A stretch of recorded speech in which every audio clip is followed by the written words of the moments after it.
back again for another comic review. What did I think of the X-Men #1? How many times did Wolverine say cripes in this week's Savage Wolverine? All this on the 101 comic review. Hit it.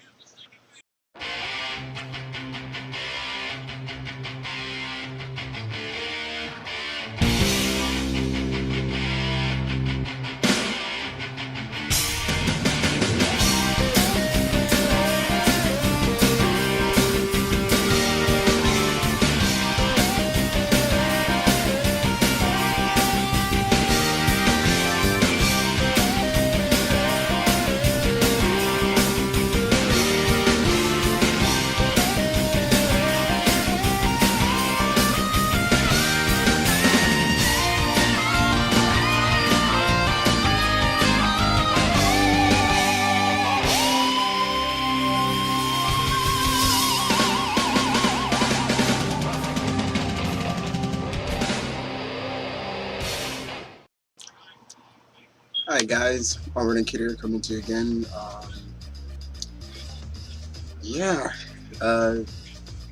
This is the 101st episode. Once again, I want to thank everybody for coming out for the 100th live episode. For all those who was out there and participated and asked me some questions as well as I reviewed.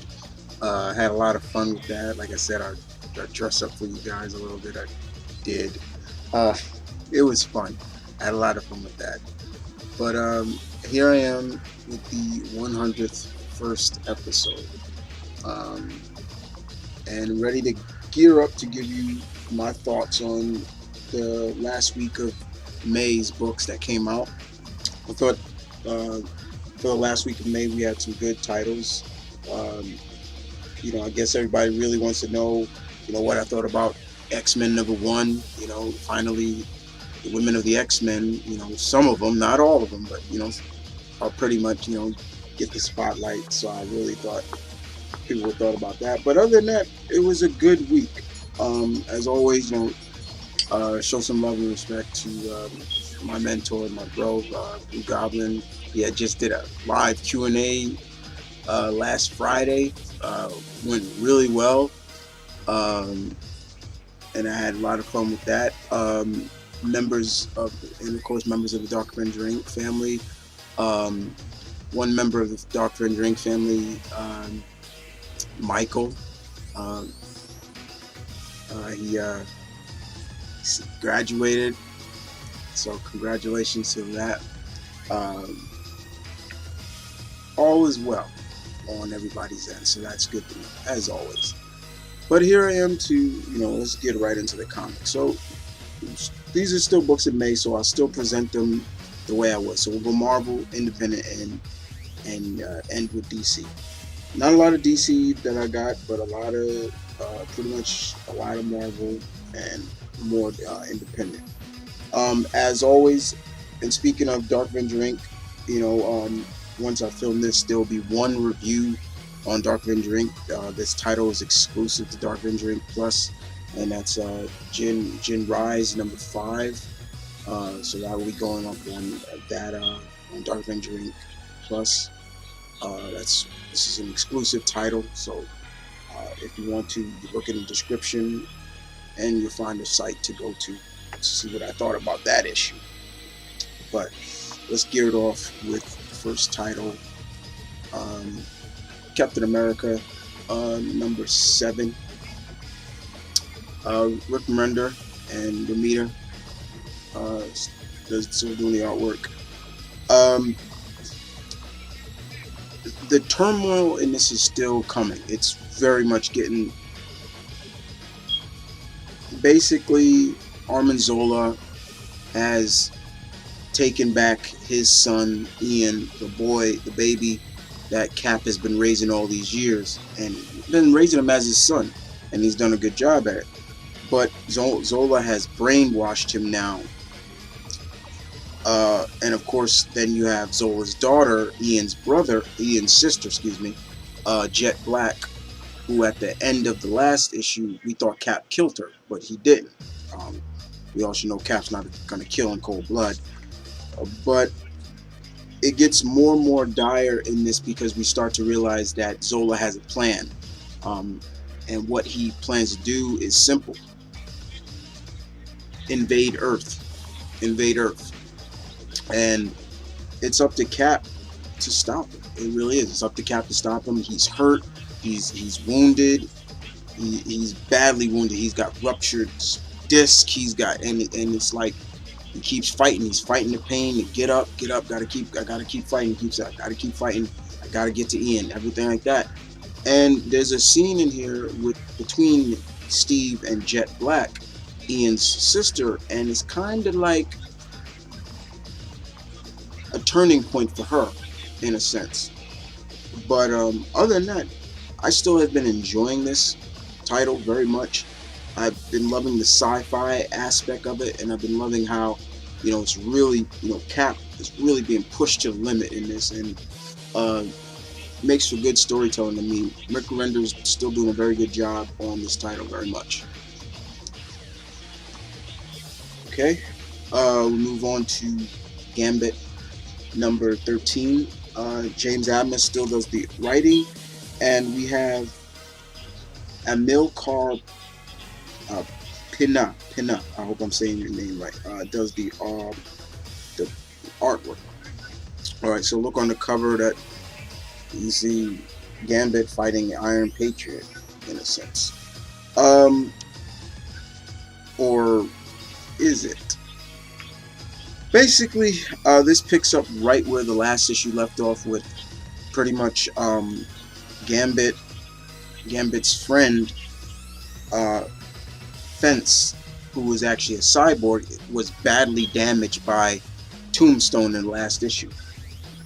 Gambit, when he finds out, he wants to save his friend, so he turns back to thievery, and Fence needs to basically heal himself, basically repair himself.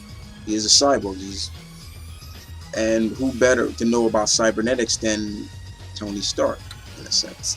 So Gambit goes to pretty much rob a bunker where Tony stores some of his armors, a lot of his armors. Now remember, Tony is out in space now, so when this happens, Pepper sees it and she contacts Rhodey. She contacts Rhodey to go look into it. So we get to see Rhodey in this issue, in his War Machine armor, and it was really interesting. It's basically what it is, really, guys, is Gambit turning back to theory to help a friend, somebody that he cares about. So, in a sense, he's not doing a bad thing about it. You can kind of say he's doing it for all the right reasons, or is he?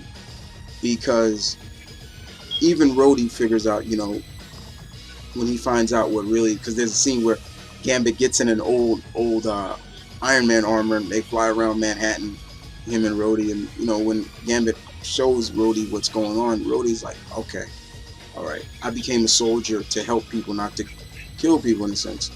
And we kind of see there's a cliffhanger at the end that really makes you question Fence at the end of this issue. But other than that, it was a very typical one-shot issue that is gearing up for something at the end of that's to come in Gambit. So far, so good with Gambit. Very much. Still hoping to see it can get past 25 issues or so.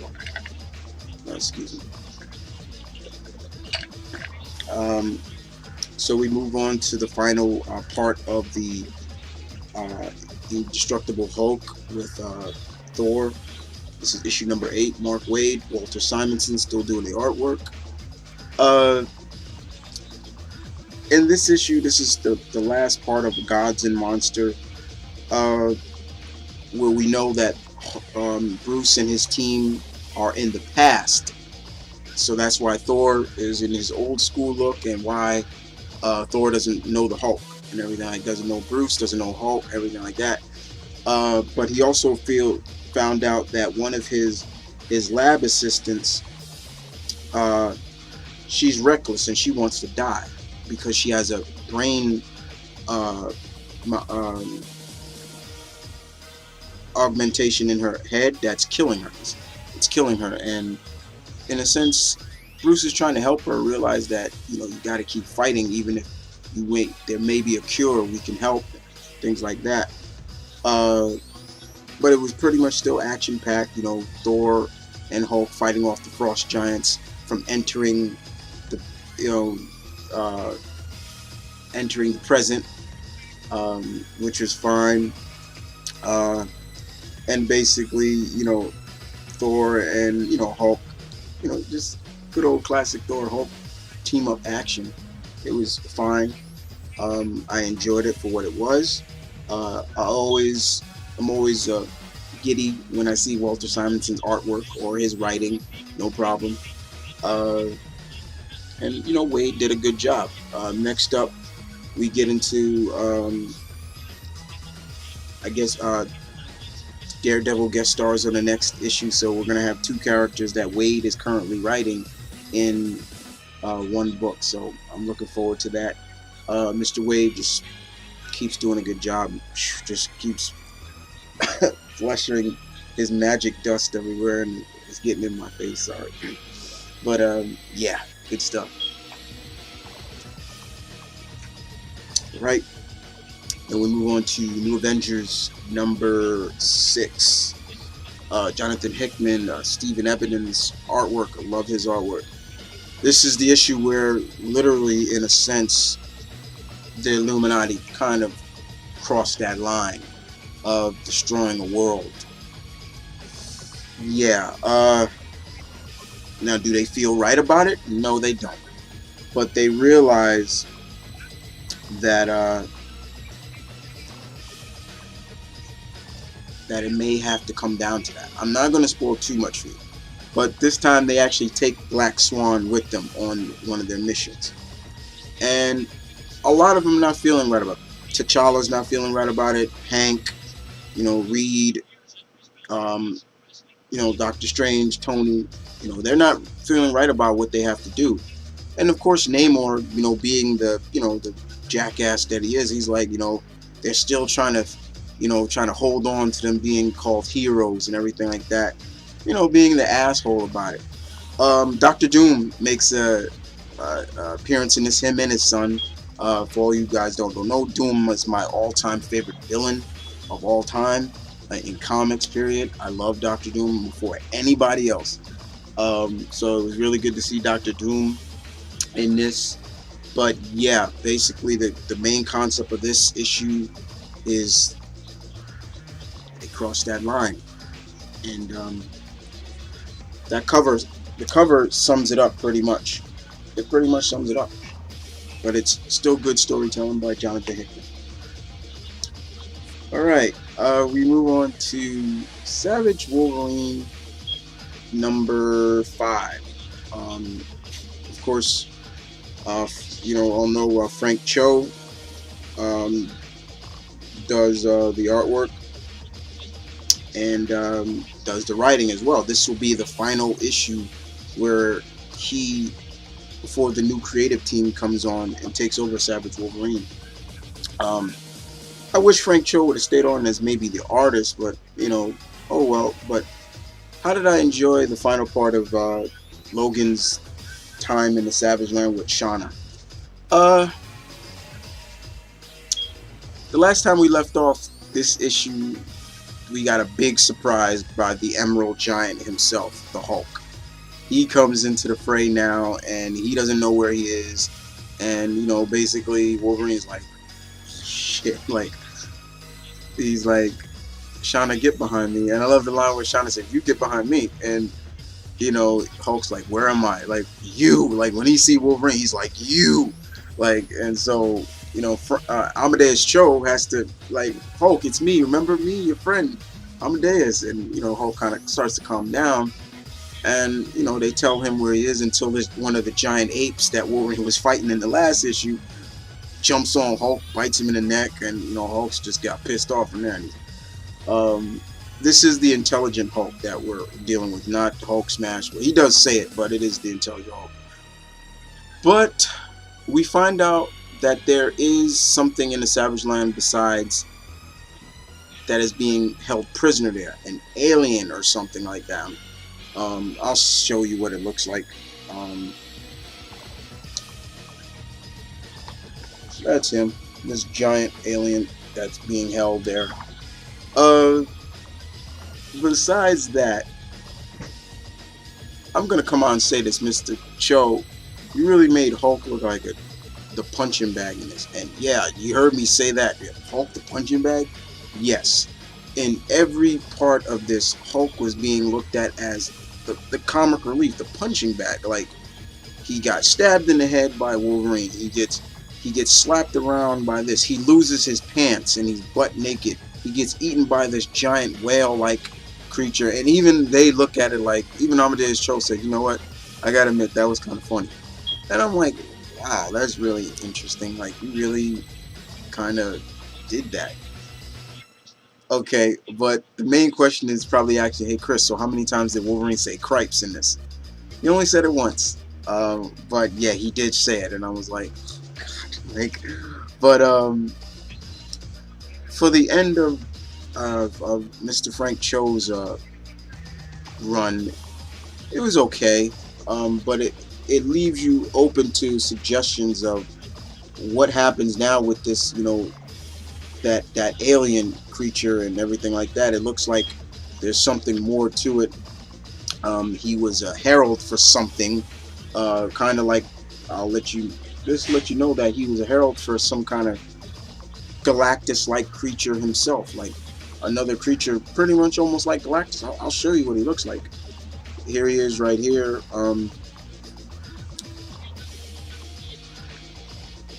This is him right here. Yeah, it does kind of leave you open to what's to come. His name is Visher Rock. I think that's his name. But like I said, the next creative team comes in, which is Zeb Wells and Joe Mad. He's going to be doing the artwork, and the first story arc is Wolverine teaming up with Spidey and Elektra. So definitely going to look forward to that. I suppose that ain't Peter. That's Supreme Spider-Man, Superior Spider-Man, but it's always going to be good to see Elektra as well. I always like a good Wolverine Elektra team up. So. But I will continue to read Savage Wolverine. I will. I will stick with this, and because I really don't want to pick up the other one. So yeah. It kind of ends like kind of on a sour note though, because I felt, like I said, you know, Frank, you know, Mr. Cho was like, okay, I can't, maybe he got tired, you know, maybe he's trying to do both things. He's writing and he's doing the artwork. So, you know, that can play, you know, a lot of with yourself, you know. So, but other than that, let's move on. Uncanny X-Force. Yes, I'm still reading this. Yes. Humphreys, and this is actually drawn by two people. Adrian Alfona and Dexter Soy does share the artwork in this. So basically in this issue, ladies and gentlemen, this is all about what happened to Bishop ever since he was exiled to the future, and what happened to him when he came back to the present.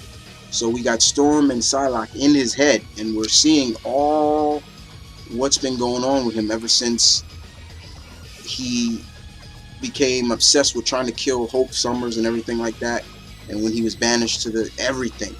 It realizes, basically, in a sense, Bishop became a member of this clan called the he was trying to atone for himself, in a sense, and he became a member of this clan. I'm trying to remember the name of the clan that he became a part of. That's the reason why he looks the way he does. Where's the name? Um, he became they're just called they're called hunters, and they hunt down these creatures called Reaventans or something like that, and he's a part of this group called the Order. As you can see right here, he's being pledged into the Order, and they're like hunters, and that's pretty much the base. So we get to see where that owl creature and that bear spirit comes from, which now, for all those who are kind of like iffy on it, has some stability now to realize, okay, there you go, why he was like that. So it's really, in a sense, a quest for Storm and Psylocke to find out what happened to their former friend and ally. You know, they know that he did wrong, but Storm won't. As we all know, Storm, she does not give up easily on her friends, and neither is Psylocke. These three were part of a team before. Remember the Extreme X-Men way back? They were part of that. So yeah, but it ends really bad kind of for Psylocke, because, well, I'm not gonna spoil that, but let's just say it has something to do with a certain female clone of somebody. But the banter between Puck and Spiral was really funny. I like that. But yeah, Uncanny X-Force, still good in my opinion. Alright, let's move on to Venom number 35. This is Cullen Bunn. Lively does a good job. This was excellent. Bunn is still telling that good storytelling, the type of Venom storytelling that we're looking forward to. This is, I guess, the conclusion of the run-in with Venom and his grandson, Toxin, the symbiote who now Eddie Brock has, and those alien-like, cybernetic creatures and this really told a good story of the differences between Flash and Eddie Brock. You could totally see the differences, and Bunn does a very good job writing this. Basically, in a sense, Flash is at his job, and at school. He's in the school, and he's basically, he's just thinking about, he's got a black eye, and, he's starting to, he's talking to himself, talking to us as a reader, saying, like, people are staring at him, like, okay, what happened to him, who beat him up, things like that. And, he hears that, and all of a sudden he sees Eddie down the hall. And Eddie is really just flipped out, really. More than ever. He's like, let's do this right here, right now. I'm going to end you. And Flash is like, Eddie, what are you doing? Like, you're not going to spawn Toxin right here in front of all these kids, right? Right in front of all these kids. And he just really looks at it like, sincerely, like, what? Because Eddie really is on this self-righteous quest now to rid the world of these symbiotes. He still is on that quest, but it's kind of funny because he became Toxin, and he kind of blames Flash for it. But Flash just realizes, no, you're not going to do this, and I won't let you hurt these kids just to prove your point. And Flash, and then all of a sudden, of course, those alien-like creatures come into the school, and so they got to put their differences aside and defend the kids against these creatures, because these creatures are attacking everybody, but their main objectives is the symbiotes.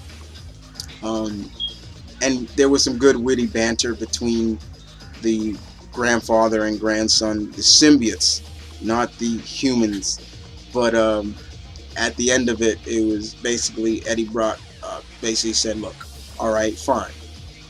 When you lose control, I'm gonna come and kill you because you will lose control. But Eddie, basically, I love the line that Eddie says, and I'm gonna read it to you because it was really good. Where Eddie's basically pretty much Eddie Brock says to him, he says, I look at you and it's like looking into a mirror. I know the urges that come with Venom, and I couldn't control it. What makes you think you can? And Flash says, I control it because I have to. That's the difference between you and me, Eddie. You turned your back on everybody, everything. There was no reason for you to keep the beast at bay. But me, I'm trying to build a life. And that's where Eddie says, okay. And that's where he says, it's a deal. You live a life, and I'm going to be watching you. Sooner or later, you're going to lose control. And when that happens, I'll swoop in and kill you quickly. And Flash even says, okay, if that ever happens, I'll want you to kill me. And then Eddie says, not if, when. You might be surprised how bad things get, Flash. Like I asked you before, are you ready for what's next to come? What's next? And so that was an interesting, I like that dialogue between them. But you see, like I said, you totally see the differences between Flash and Eddie, in a sense. You see the differences why Flash realizes he needs to control the symbiote by any means. While in a sense, he says, Eddie kind of gave up on it. Is he correct on thinking that way? I don't know. But other than that, good storytelling by Mr. Bunn. Very good indeed. I really enjoyed what he's been telling so far. Still, just good storytelling. The way, once again, like my mentor Gavi would say, none of that hell stuff, no hellfire and brimstone, just street level stuff. Street level storytelling. Good stuff. And we move on to Wolverine and X-Men. This is the Hellfire Saga prologue. Okay, so we have Jason Aaron still doing the artwork, and we have Pasquale Ferry with Pepe Larraz and Salva Espin. I hope I'm pronouncing you guys' names right. This is the prologue to the whole Hellfire story, the whole Hellfire school and everything like that. In a sense, basically, in one part, Beast is trying to figure out how to save Brood, as well as Wolverine and Rachel are trying to figure out where a lot of the two members of the Jean Grey school went. They stormed the Hellfire Club, headquarters of the Hellfire Club in New York, everything like that. Like I said, Beast goes up to Sword headquarters to get some advice from another doctor who is more familiar with Brood physiology, in a sense. And the rest of the team are just trying to figure out what happened to Heidi, why she left, and who was the last person to see her. They come to the conclusion that somebody's a traitor on the facility. And you got Quentin, he basically realizes that he's going to get down to the bottom of this, and he grabs one of the bomps, the boffs, those little like blue Nightcrawler like creatures that run around. He grabs them and tries to read their minds, and he realizes that one of them was the last to see Heidi and everything like that, and what Heidi plans to do, why she joins the Hellfire Club. There's a reason why she joins. I'm not going to spoil what that is. And we really get down to the bottom of this, and it gets really, because we get down to see who was the real traitor of the facility. And I really wasn't too surprised, but at some point I was like, I was a little surprised, but then I wasn't, it's hard to pronounce, hard to say, because in somewhat I am surprised, because I had a feeling this person was going to come back kind of with a vengeance, and all they wanted to really do was get her some help, yes, one of them is a girl. I'm not gonna. You should already know she has a brother on. I'll give you a clue. She has a brother on the Avengers.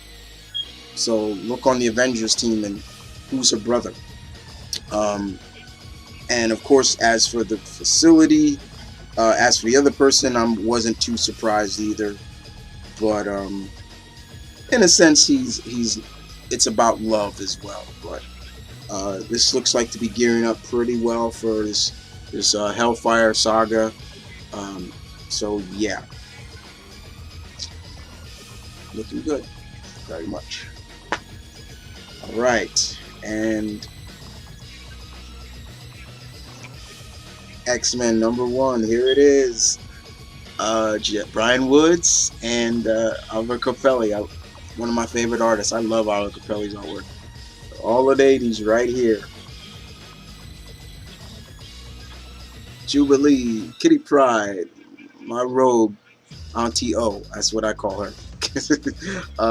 Storm, Rachel, and Psylocke.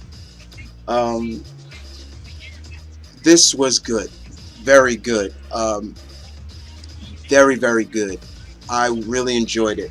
This was really right up my neck of my alley, especially not because they focus really mainly in New York, but it was just like everything, all the locations. I was like, I go there all the time. I take that train or something like that. It was just really funny, just to see that. Rogue really shined in this book. Kitty, everybody had a good spotlight in this. I loved Psylocke and Rachel's good cop, bad cop routine in this. When they were interrogating this, one of the individuals in here who has been following Jubilee since she left Europe. Yeah, Jubilee has a baby. There's this baby. Jubilee took her because the baby was orphaned. And Jubilee knows a lot about being an orphan, and she wants to go back home. She goes back to. Now, is she still a vampire? It's not mentioned in here, but in another issue in Gambit, it was mentioned. She still is a vampire. She's not. You don't cure that, but I believe she's still taking the serum that Blade gives her. The same serum that Blade. It's not mentioned in here, but she still does it. But it's something about this baby that really is like, okay, what is going on? And then it's kind of explained to her. I don't want to spoil everything, but it was really fun. Now, there was mention that Rogue has lost her southern accent. Well, you know what? That happens. I'm not surprised that they might be pushing that, because let's face it, she spends more time up north now. So she's spending more time up north, and that happens. She is probably losing her southern accent. I have cousins that were born here north, and when they moved to North Carolina, they gained this southern accent now. So it kind of, if you could do it in real life, push it in the comics as well. I don't mind it. It's still my robe. That's still my robe. But I noticed that in this, like, I wasn't hearing a lot of things like that. And she still says sugar, but more not like I, but and things like that, and y'all and stuff like that. That the usual routine. But it ends on a big cliffhanger, which I was great to see that character come back. But yeah, all is well, very well. What also was good was to see some of the female students. Mercury and Blink was actually cool to see as well. I will spoil that to you. Mercury, she cracks the hell out of Blink for some reason. We don't know why, but she does, and Blink doesn't want to talk about it because Rachel and Storm are like, what happened? And she's like, I don't want to talk about it. And that was during the school time. But other than that, really good stuff. I loved it. Can't wait to see what they do with the next issue. The women of the X-Men take their rightful place in a book for their own. Keep up the good work, Mr. Wood, and keep up with the good artwork, Mr. Capel. Okay, and we move on to independent wise. Let's start off with Sonic the Hedgehog number 249. This is part 6 of the Sonic Worlds Collide, the Sonic and Mega Man crossover. So basically now, Sonic and the gang, Mega Man, Tails, Proto Man, and Rush are in what is known as the Skull Egg Zone, the world that pretty much what has happened, with Dr. Robotnik and Eggman, and I mean Dr. Wily, Eggman, whatever you want to call him, and what they have done. They have all the Chaos Emeralds, and Sonic and the gang are battling the rest of the roboticized masters, just like what happened to Tails. So we got Knuckles Man, Silver Man, all these other people, Knuckle, Silver Man, Rose Woman, Shadow Man, Blaze Man, Espio Man, Charmy Man, and Vector Man. Yeah, yeah, that's funny. And they realize Sonic doesn't want to hurt his friends. You know that, and Tails and Mega Man doesn't want to hurt them either. So Tails really ups, Tails using his genius ups Mega Man's blaster to do what he did to, what Mega Man was able to do to return Tails back to normal. And you got Dr. Wily, the two doctors just gloating and like, oh, we did such a good job, Doctor. Oh yes, but no, thank you, sir, but you did well too. They're just boosting each other's egos, and basically Mega Man is after Tails is able to modify Sonic's blaster, he's able to turn some of Mega Man's friends back to normal. For example, Vector, the crocodile the friend, he's able to and then Mega Man's able to get a new weapon. As you can see, he's able to free Charmy, and then he's also able to free the ninja of the Chaotix, Espedo, the chameleon-like character, and then of course Sonic gets another new weapon because of that. You see, and I love the line where Sonic's like, oh, he's noble, he's so noble, it's so corny, like, and Tails is like, you're jealous of Mega Man, aren't you? And he's like, what? Jealous? He's like, yeah, and Tails is like, you're jealous because he's cool and heroic and doesn't have a fat ego like you, the size of the moon. And Sonic's like, ego? I don't have an ego. I'm awesome. That's all. I know I'm awesome. So it's like, really, Sonic? You don't have an ego? So the Chaotix, who are private detectives here, said, we're going to help you. And it's pretty much there. So they go to help Proto Man and everything like that as well. But it's getting good, and they're still on the track to find Dr. Light. But other than that, good stuff. 6 more parts left for this great crossover, but I've been loving Archie Comics. Sega and Capcom come together, do a great job. The Blue Blur and the Blue Bomber. Gotta love it, especially if you're a gamer and you grew up with these two characters. You're gonna love it. You gotta love it. And for me, that's what it is. I grew up with those characters. So, all right. So we move on to Boom Studios, and we're on to DeathMatch number 6. Basically, Paul Jenkins and Carlos Magno still does a good job as artwork.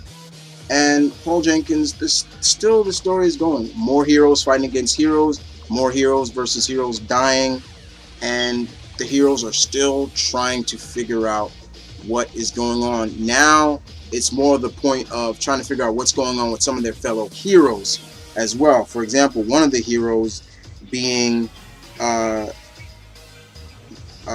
Meridian, who is like this Superman-esque character who is kind of losing it, and he's killing people just automatically. So one of the main characters of the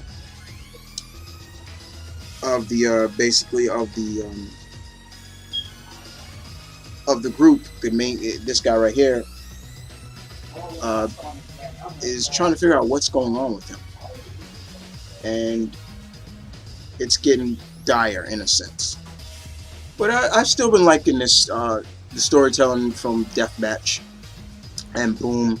There's always something you would find from Boom Studios that you're gonna like. And this isn't the first title from Boom Studios I've been enjoying. And yeah, good stuff. Still very good. And I gotta give Paul Jenkins a lot of credit, but I do love Carlos Magno's artwork. I've been loving it a lot. And there's been some very interesting characters overall, you know, Mink, you know, and of course they, you know, give you origins of some of the characters here in the back, which is fine, you know, they give you a character index throughout the, you know, and of course they still give you the brackets, you know, the fighting bracket, which is fine. Alright, and we move on to Green Hornet Legacy number 37, Dynamite Comics. This is Britt Reed Jr., the son of the original Green Hornet, as the Green Hornet. This is the story. This is the Green Hornet story that was started by Kevin Smith, and now they're calling it Green Hornet Legacy instead. I guess it's to not be confused with Mark Waid's Green Hornet, so I don't mind that. That's cool. And in this issue, Jay Nix is still doing artwork, and Jethro Morales, I hope I'm saying his name right, is doing the artwork, and it's all about zombies in a sense. Britt Reed Jr. is still dealing with people are coming back from the dead, and we kind of get to see who may be the cause of these people coming back from the grave, or after they've been in autopsies, or, you know, in the morgue, they're coming back.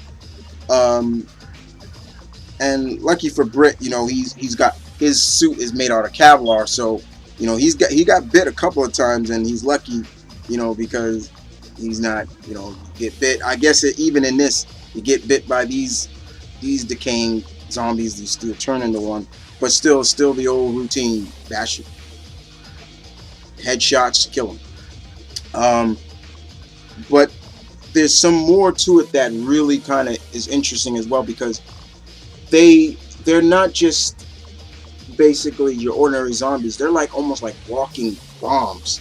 Like if basically Britt takes one of the bodies back to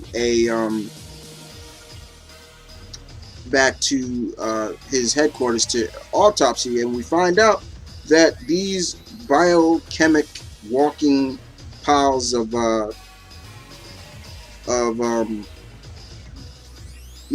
walkers, if you want to call it, there's a chemical reaction that is, if their bodies are pretty much exposed to something, they pretty much will explode. And that's pretty much what we come down to, in a sense. So they're walking piles of walking bombs ready to explode. And that's pretty much the gist of this, which is still very good. I still was enjoying it very much. Not bad. And we move on to IDW Teenage Mutant Ninja Turtles 22. Kevin Eastman. This is stories done by Kevin Eastman, Bob Kernau, and Tom Waltz. And Tom Waltz does script, and art is done by Matus Sato Lucho, I hope I'm saying your name right, is the artist in this. And this is the first part of the first story arc known as City Fall. And I really don't want to spoil anything in this, but let's just say it starts out with a night out. Raph and Casey, they're out. You know, looks like they're going patrol, but Casey is keeping an eye on his father, you know, who's, even after that stern talking by Master Splinter, still drinking, still just chugging a lug, you know, everything like that. And they get ambushed. Raph and get ambushed by the Foot. Raph and Casey get captured. Raph is able to escape, but Casey's still in the Foot's clutches. There, I'm gonna end it because something dire happens in here. Not gonna spoil it, but it left you like, whatever happened, what happens in this book will have you like, oh my god, oh my god. But the Foot really came up with a plan. It was all, the plan was, which I'm not going to spoil, and you really get to see some one-hit shit up in this book. I'm telling you right now, good storytelling. Still been loving this series. Do yourselves a favor. Teenage Mutant Ninja Turtles, pick this up. You will not be disappointed. And we move on to the last. Okay, so we move on to, I guess you could say, DC Vertigo. And this was a title I really was interested in because of, it's a 10-part series written by Scott Snyder, and Sean Murphy does the artwork. And that's called The Wake. Basically, the concept of this basically reminds me of a documentary that I was watching on Animal Planet, and they just recently did another part to it. Remember that documentary called The Body on basically Animal Planet, and then they did some more evidence, you know, the new evidence stuff. That's basically kind of what this is reminding me of, because the group known as Noah is in this story, and that's basically the routine of this. But the artwork was really good. The storytelling was really interesting. It kind of has a horror-esque feel to it, which is kind of interesting to me because I don't read a lot of, I'm not really too much big into the horror comics, but the suspense and the thrill of this first issue was good. I really enjoyed what I read, and I'm looking forward to seeing where this goes. It's a 10-part miniseries, so yeah.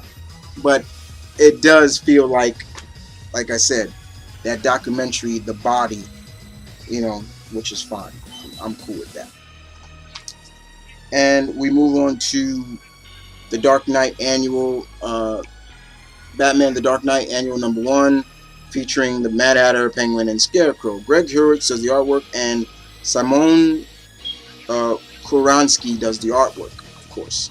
And pretty much it's all about, you know, the three people in this: Mad Hatter, Penguin, and Scarecrow. And they enter, I believe, a Halloween. They enter Arkham detention facility for the youth, and pretty much basically Mad Hatter gets a letter from Oswald Cobblepot, the Penguin. So does Penguin and people like that. And it's really a case of their paranoia, thinking that this is all a setup by Batman, in a sense. Like, and they go on in detail about, you know, what they hate about him and why he does, and what's with his deep voice. He does that for show and everything. Like, let's stay away from the windows. You know how he loves to bust through the windows, and they're really getting paranoid and everything like that. And it's all about that. And it's good storytelling by Greg Hurwitz. I was loving it. I'm like, man, they're getting paranoid. You know, is Batman in this issue or not? You know, is he there? Is he watching them? They're like, he's watching us. I know it. Everything like that. It was really fun. But other than that, that's all it was. The funniest thing is that, was Batman there? I'm not gonna spoil that. But where was he? Not gonna spoil that. Just gotta pick it up. But it was still good storytelling. And Earth 2 annual #1. Earth 2 Batman. Wait a minute. Earth 2 Batman died, right? This is the new one. Now, who is it? I have a feeling that he is connected to the Bat family. I don't think it's just a new guy, because he's too well organized and too good at what he does. James Robinson does the writing, I believe. Yeah, it's James Robinson. And it's built up. We get to see kind of the origin of the Atom, and we also get to see Captain Steel make his debut in this, or, you know, see him right here, and which is fine. But the real basis of the idea is them knowing that Steppenwolf is still alive, and they're planning to go after him. So the World Army is building up an army to, you know, supervillains to go after him. And we get to see, you know, the Atom on a mission as well, and, you know, Earth 2 Batman watching. And Earth 2 Batman, he's watching, and he's going up against, he's in Spain at one point. He's facing Mr. Icicle, who seems to be in leagues with Kanto. Yeah, the assassin of the Apocalypse, of Apocalypse, you know, and everything like that. And like I said, I don't think this is a new guy, because, like I said, he's well trained, he's well organized. It seems like, you know, Bruce or whoever was training him, just in case he died, so a new Batman would come in. I dig the red and black look, which is fine. We do get to see some more with Barda and Mr. Miracle, which is fine, in an epilogue, and, you know, all over. It was just really good. I really enjoyed it. Good stuff. Like I said, very good. And the mission, of course, where the World Army wants Captain Steel to go look into one of those, you know, those big fire holes that, you know, that are on Apocalypse, that have been on Earth. And as for this, Justice League of America #4, basically, in a sense, the team goes after the secret society, and without, you know, with all due respect, we get the big cliffhanger, which it's all over the internet now, that a certain character from the Batman universe who likes to dress up as a cat was shot point blank in the head. That's basically it. And of course, there's a backstory of why Martian Manhunter he's invulnerable to fire, which is pretty interesting indeed. But that's the basis of it. Do I think it's really that the real person who dons the cat suit? I don't think so. But other than that, yeah, that's the basis of it. Other than that, guys, that is it for this week. I hope you guys enjoyed what I told you about. Like I said, don't want to spoil too much, but get down to some nitty gritty. Other than that, I hope to see you guys next week, God willing, for the next comic review, indeed. And once again, like I said, soon an exclusive review of what I thought of Jin Rise #2 of #5 will go up on Dark Avenger Inc. Plus. This is an exclusive title to that channel. And other than that, this is my running kid saying peace with love. Stay tuned, keep real, guys. As always, you guys, catch you guys on a flip flop. Take care.